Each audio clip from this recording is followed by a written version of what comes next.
अस्सलाम वालेकुम एरीज़, मैं हारिस अज़मी प्रोफेशनल एस्ट्रोलॉजर आपकी खिदमत में हाज़िर हूँ इस हफ़्ते की एस्ट्रोलॉजिकल रिसर्चेस लेकर। ये हफ़्ता नवंबर के कुछ आखिरी दिनों पर मबनी है और दिसंबर का आगाज़ भी इसी हफ़्ते से हो जाएगा।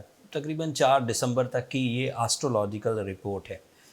जो खसूसियात सोलर सिस्टम में इस वक्त मुयस्सर हैं वो एरीज़ की सलाहियतों को भरपूर सपोर्ट करेंगी। एरीज को तकरीबन अपनी ज़िंदगी में 12 शोबों में गैर मामूली फ्यूलिंग्स या फेवर ऑफ टाइम मुयस्सर है। एक शोबा डिस्टर्ब है, वो मैं एंड पर बयान कर दूंगा, लेकिन जो अच्छी चीज़ें हैं वो अब मैं ब्रीफली आपके सामने रखता हूँ। ऐसे तमाम एरीज मर्द या ख़वातीन जो इस वक्त कारोबारी तरक्की के लिए कोशां हैं, चाहे वो एम्प्लॉई हैं, चाहे वो बिज़नेस करते हैं और अपनी कारोबार को इन्हेंस करना चाहते हैं, ये उनके लिए सही टाइम है, क्योंकि उनको डिसीजन पावर सूरज के 9th एंगल पर आने से मुयस्सर है। वो कमियां, वो कमज़ोरियाँ जो किसी इंसान को कोई स्टेप नहीं लेने देती, कोई इनिशिएटिव नहीं लेने देती, वो कमियां कमज़ोरियाँ एरीज़ को बाय नेचुरल सपोर्ट अब रफ़ा होती हुई नज़र आती हैं। और एरीज़ मेल या फीमेल जो भी कोई नए कारोबार के आगाज़ की कोशिशें कर रहे हैं, वो बेधड़क होकर करें, उनका गोल्डन टाइम है।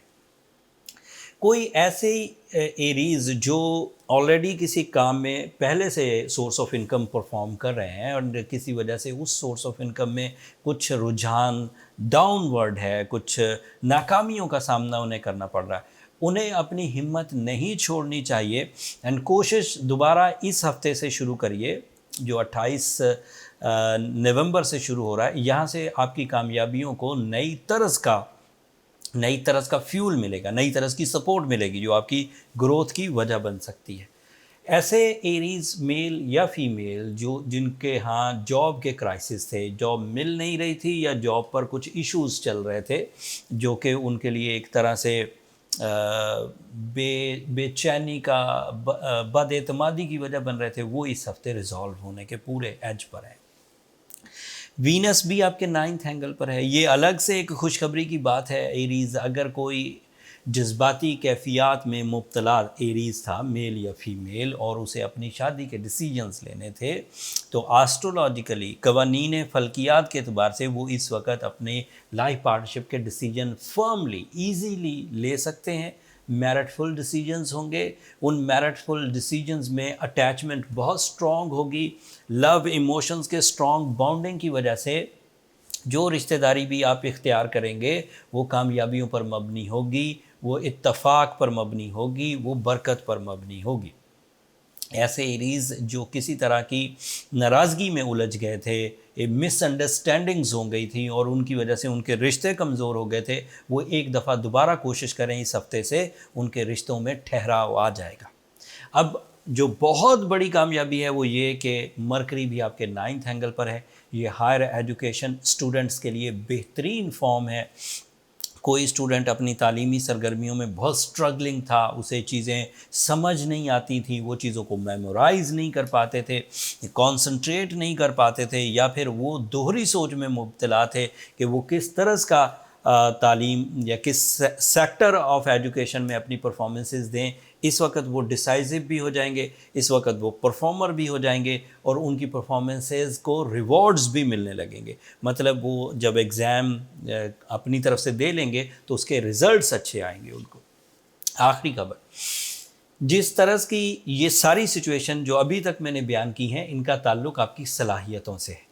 अब जो मैं बयान करने लगा हूँ वो ब्लेसिंग्स हैं। जुपिटर आपका डायरेक्ट हो चुका है आपके 12th एंगल पर।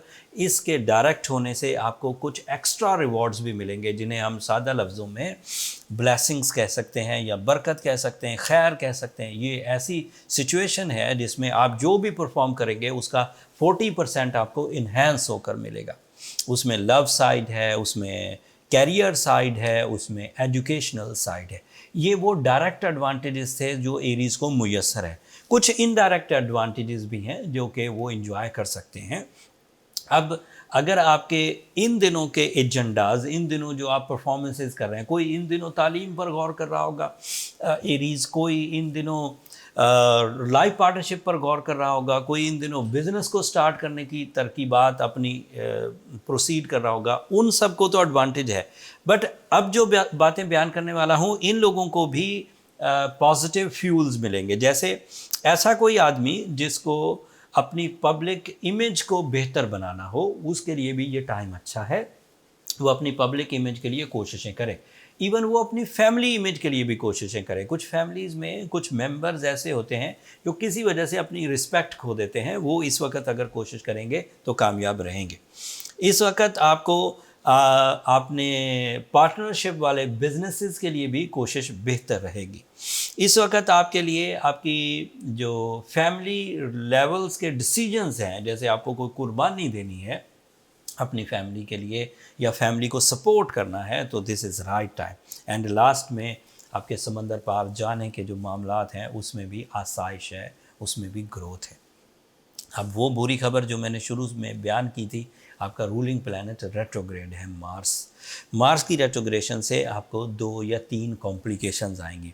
एक हेल्थ सेक्टर की कॉम्प्लिकेशंस हैं, स्पेशली बोन्स के and joint, bones and joint, हड्डी और जोड़ जिसे कह सकते हैं, इसके मसाइल, stomach issues and psychological sensitivities. ये 3 फैक्टर्स ऐसे हैं, अगर कोई बंदा ऑलरेडी, अगर कोई एरीज़ मेल या फीमेल ऑलरेडी इस तरह की किसी सेंसिटिविटी में है तो वो बढ़ने के चांसेस हैं। So you have to careful. इसके लिए जो बहुत उम्दा रेमेडी है, जो इफेक्टिव मोस्ट रेमेडी है, वो ब्लू सफ़ायर है। एंड साथ में सूरह शम्स अगर 5 दफ़ा पढ़ी जाए तो मामला हल हो जाएगा।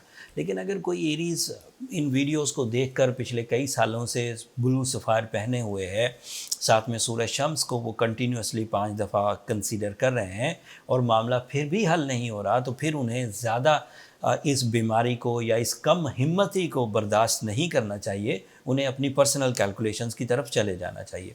पर्सनल कैलकुलेशन एक ऐसा डायग्नोसिस एलिमेंट है, एक ऐसा डायग्नोसिस सिस्टम है जिससे ये बात क्लियरली पता लग जाती है कि प्रॉब्लम्स की वजूहात क्या हैं, आप किन एरियाज़ में या किन एस्ट्रोलॉजिकल रूल्स की वजह से आप सेंसिटिविटीज़ का सामना कर रहे हैं। उसके लिए हमें आपकी date of birth, time of birth and place of birth चाहिए होता है। नंबर ये नीचे चलते रहते हैं, आप उन पर रब्ता करके अपने लिए कैलकुलेशंस का टाइम ले सकते हैं, बट वो फ्री फोरम नहीं है एरीज़, होपफुली आप अंडरस्टैंड करेंगे। अगले हफ्ते मज़ीद एस्ट्रोलॉजिकल चेंजेस आएंगी। अब नए साल के आगाज़ का कुछ रिदम बनने वाला है, वो तफसील मैं अगले हफ्ते बयान करूँगा। तब तक के लिए मुझे इजाज़त दीजिए। मेरी 2 दरख्वास्तें हमेशा की तरह एरीज़, उन्हें मत इग्नोर करिएगा। आपकी दुआएं मैं हमेशा ही रिक्वेस्ट करता हूँ, मेरे लिए और मेरी टीम के लिए ज़रूर करिएगा, और आपकी दुआएं हमारे लिए बहुत कीमती है। एंड चैनल को सब्सक्राइब करना मत भूलिएगा, आप लोगों की सब्सक्रिप्शन हमारी हौसला अफजाई की वजह बनती है। अगले हफ्ते तक के लिए इजाज़त दीजिए। अल्लाह ने के बाद।